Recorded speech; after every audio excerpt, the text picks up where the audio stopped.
भारतवर्ष में पिछले वर्ष जब कोरोना महामारी का आगमन हुआ तो उस समय देश के लिए सबसे बड़ी चुनौती थी कि किस तरह से संक्रमित व्यक्तियों को बचाया जाए।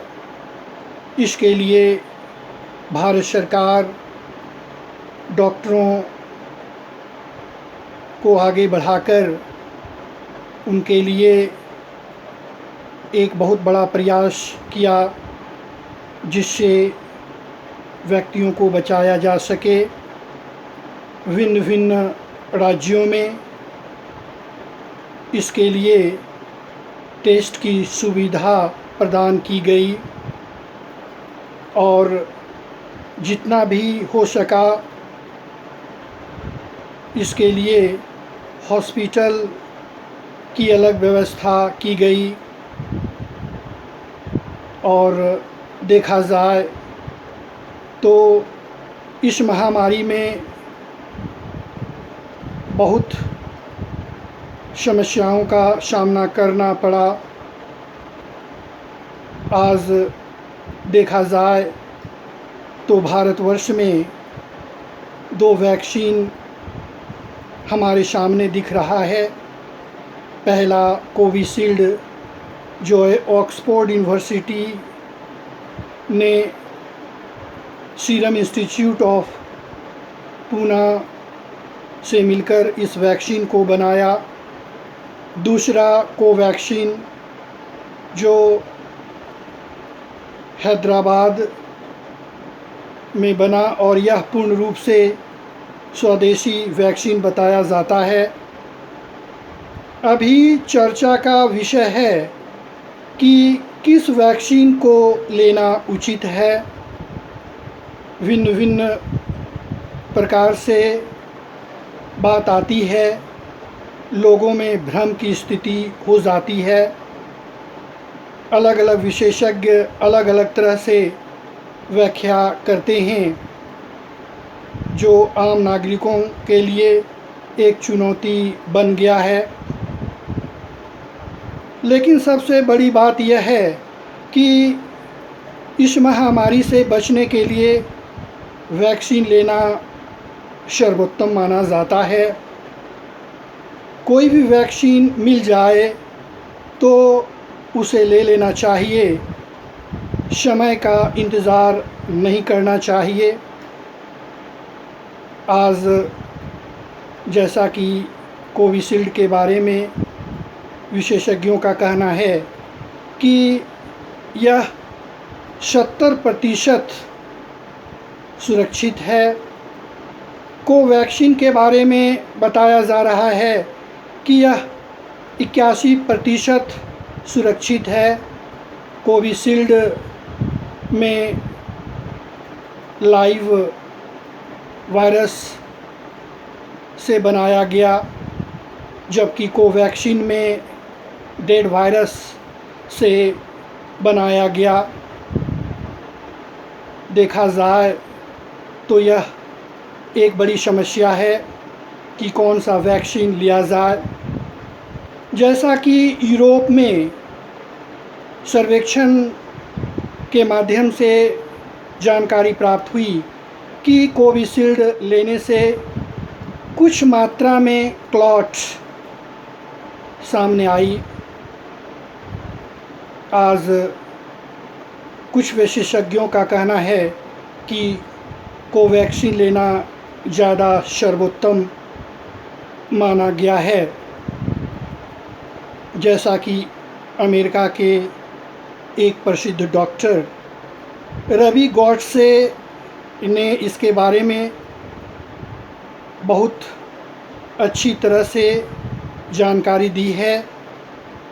उनका कहना है कि कोविशील्ड और कोवैक्सीन को किस परिस्थिति में लिया जाए। उन्होंने बताया कि 30 वर्ष से 60 वर्ष के लोगों के लिए कोविशील्ड ज़्यादा प्रभावी होगा। 30 वर्ष से जो भी नीचे हैं, स्त्री हो या पुरुष हो, उसके लिए कोवैक्सीन ज़्यादा कारगर है। इस तरह से देखा जाए तो डॉक्टर रवि गोडसे ने इसके बारे में विस्तृत जानकारी दी और इस तरह से इस दुविधा को उन्होंने समाप्त किया। लेकिन सबसे बड़ी बात यह है कि हम सभी व्यक्तियों को टीका लेना है और इसमें धैर्य बनाकर रहने की आवश्यकता है, तभी हम अपने आप को सुरक्षित रख सकते हैं। तीसरी बात यह है कि टीका अगर हमने ले लिया तो सावधानी और सतर्कता भी ज़रूरी है। मास्क का प्रयोग हमेशा करने की आवश्यकता है और जहाँ भीड़ भाड़ हो वहाँ तो निश्चित रूप से मास्क पहनने की आवश्यकता है। इसके अतिरिक्त सोशल डिस्टेंसिंग का पालन करना भी ज़रूरी है और बार बार जब भी कोई कार्य करें तो हाथ धोकर ही कार्य करें। चौथी बात यह है कि जहाँ हम रहते हैं वहाँ साफ़ सफाई की समुचित व्यवस्था हो, तभी इस महामारी से हम दूर जा सकते हैं। अभी देखा जा रहा है कि कुछ व्यक्ति इस व्यवस्था को पालन नहीं कर रहे हैं, निडर होकर घूम रहे हैं, मास्क नहीं पहन रहे हैं और कभी कभी जब देखा जाता है कि जो प्रशासनिक पदाधिकारी है उनसे उलझ जाते हैं, जिसके कारण और भी संक्रमण फैल रहा है। भारत सरकार हर संभव प्रयास कर रही है कि देश को सुरक्षित किया जाए। जैसा कि सर्वेक्षण बतलाता है कि दिसंबर तक अधिक से अधिक लोगों को वैक्सीन लगा दिया जाएगा, जिससे कोरोना संक्रमण का खतरा समाप्त हो जाएगा। आज लोग इस बात को समझ रहे हैं और धीरे धीरे अपने आप को सुरक्षित रख रहे हैं, जिससे भारतवर्ष को सुरक्षित रखा जा सके। इस तरह से हम कह सकते हैं कि सावधानी और सतर्कता बरतने की आवश्यकता है, जिससे भारतवर्ष के नागरिकों को सुरक्षित रखा जा सके।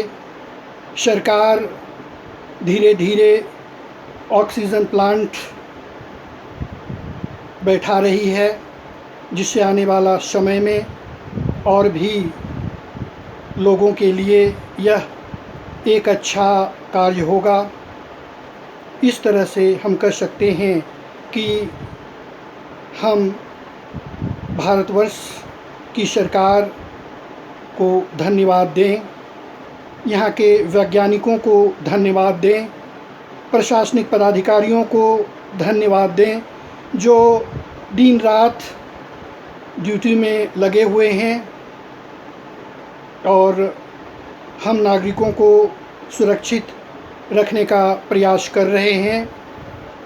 हेल्थ वर्कर्स को धन्यवाद दें जो दिन रात लगकर वैक्सीन दे रहे हैं, लेकिन फिर भी देखा जाता है कि सेंटर में कुछ व्यक्ति बेवजह हेल्थ वर्कर से उलझ जाते हैं। यह अच्छी बात नहीं है।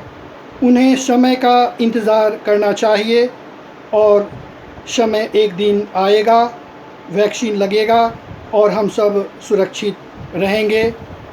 सबसे बड़ी बात यह है कि हम नागरिकों को भी कानून का पालन करना चाहिए और तभी हम सभी सुरक्षित रख सकते हैं। धन्यवाद।